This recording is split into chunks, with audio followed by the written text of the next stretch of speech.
You're listening to the WBT Podcast with Micah Lodge. Listen to all of our podcasts at www.wbtpod.com. Stay informed. Let's get started.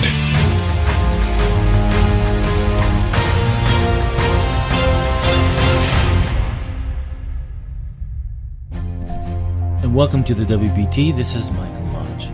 Glad that you joined me. I thought I would spend just a little bit of time talking about this subject that we are hearing a lot about on the radio and television, about conflict of interest. And I think it's important that if you are in business, you always have to think about the client that you're dealing with or the knowledge that you have. Is it a conflict of interest that you are working on currently or in the past? We as accountants always have to make sure and do due diligence on new business clients that we are bringing into our office as a client. And the reason why is we want to make sure that it's not going to be a conflict of something we have worked on before with another company, that we may have knowledge of with another company or with another individual. So we always have to be monitoring conflict of interest. Or in taxation, are we advising them based upon making more money off of them? That would be a conflict. And a conflict of interest of what they've done in the past. So we have to make sure that all of us are following this conflict of interest rules that are set out there for us. Now, a lot of individuals who are politicians, FBI agents, and everything else that we've been talking about in the news over the last few, year and a half, we have got to make sure that we understand as taxpayers what conflict of interest is. So really a good way to describe a conflict of interest is that it is a situation in which an individual has competing interests or loyalties. Competing interests or loyalties. A conflict of interest can exist in many different situations for us. The easiest way to explain the concept of conflict of interest is by using some examples. And we'll use examples as with a public official whose personal interest conflicts with his or her professional interests. That's why we have been looking at the FBI and the DOJ and the individuals who are serving on a specific task force have conflicts of interest because they were trying to do something other than their professional job. They were in support of an individual that they should have been investigating. However, they had support for them politically. That is a conflict of interest. So it's with a public official whose personal interests conflict with his or her professional position. As an FBI agent, Department of Justice, when you sit in those chairs and are doing your jobs, working on a case, you have to put your political interests to the side. But we haven't seen that happen because we have people serving on a special counsel who have a personal interest with another candidate that they supported in investigating the opposite candidate that is now the president. So that is where the biggest conflict of interest that we see right now. And then we have to talk about with a person who has a position of authority in one organization that conflicts with his or her interests in another organization. And then it's with a person who has conflicting responsibilities.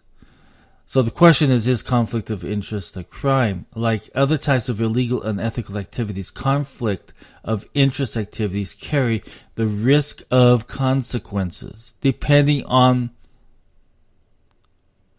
the issue that they're involved in. In certain circumstances, conflict of interest can result in prosecution. For example, public officials, like state legislators or FBI agents or Department of Justice officials or attorneys, are specifically prohibited from activities that would result in a personal gain because of conflict of interest. So what is the personal gain of an FBI agent who is supporting another candidate but is now doing an investigation on the winner against the candidate he chose? There's a conflict there. But in most cases, though conflict of interest matters are handled in court by a civil lawsuit. For example, if a company has proof that a board member profited from their role on the board member has violated their duty of loyalty and can be taken to court. So that would be a civil issue. So let's talk about individuals in the public sector. Conflicts of interest in the public sector. Judges, as an example, must recuse themselves, take themselves off a case if there's a conflict of interest. For example, if the judge has a financial relationship with one of the parties in a case, he or she must disclose that relationship immediately and recuse himself from the case. Any public servant in the federal government, state or local government may have a conflict of interest based on their knowledge of events. And many of the individuals in the special prosecutor's office right now had knowledge of events that caused the investigation. That's a conflict of interest. They had knowledge of prior events. Their family members had knowledge and were working for a company that they were investigating. That is a conflict of interest. If the legislator attempts to profit from knowledge, this is another example of insider trading. Attorneys are bound by the Code of Professional Responsibilities by the American Bar Association. One common example is conflict of interest by an attorney is if the attorney tries to represent both parties in a case, like a divorce.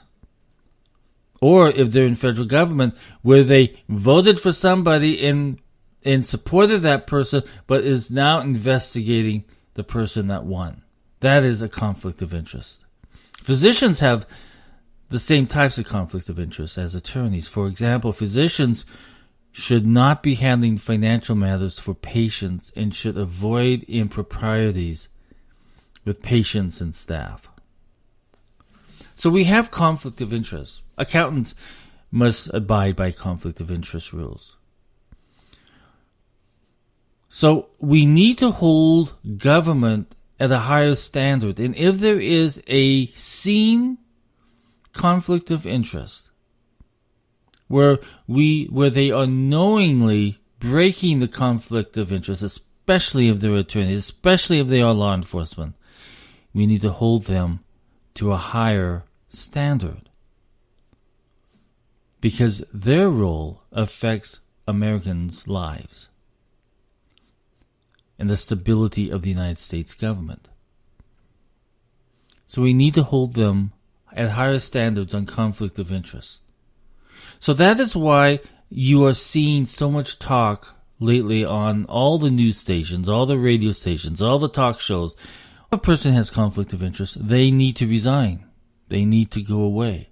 And they should do it themselves, not have other people find out that they have this conflict of interest.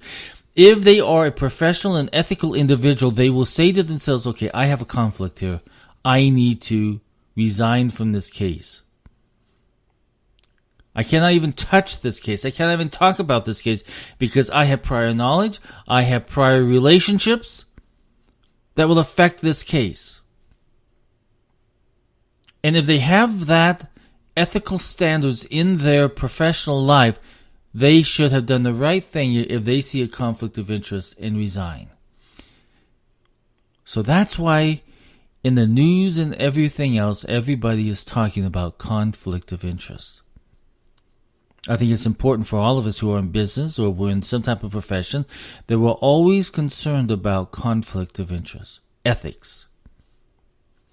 we need to focus on how we conduct ourselves ethically. And if we're not doing so, there are consequences. And those consequences are not a pretty thing to have come on you. It can destroy your whole life, your whole reputation.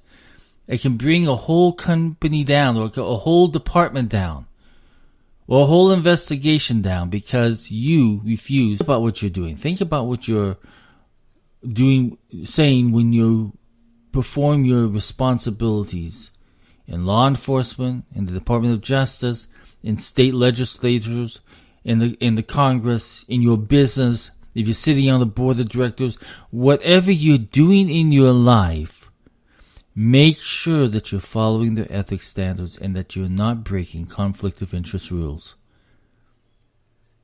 This is Mike Lodge for the WBT, and I will talk with you soon.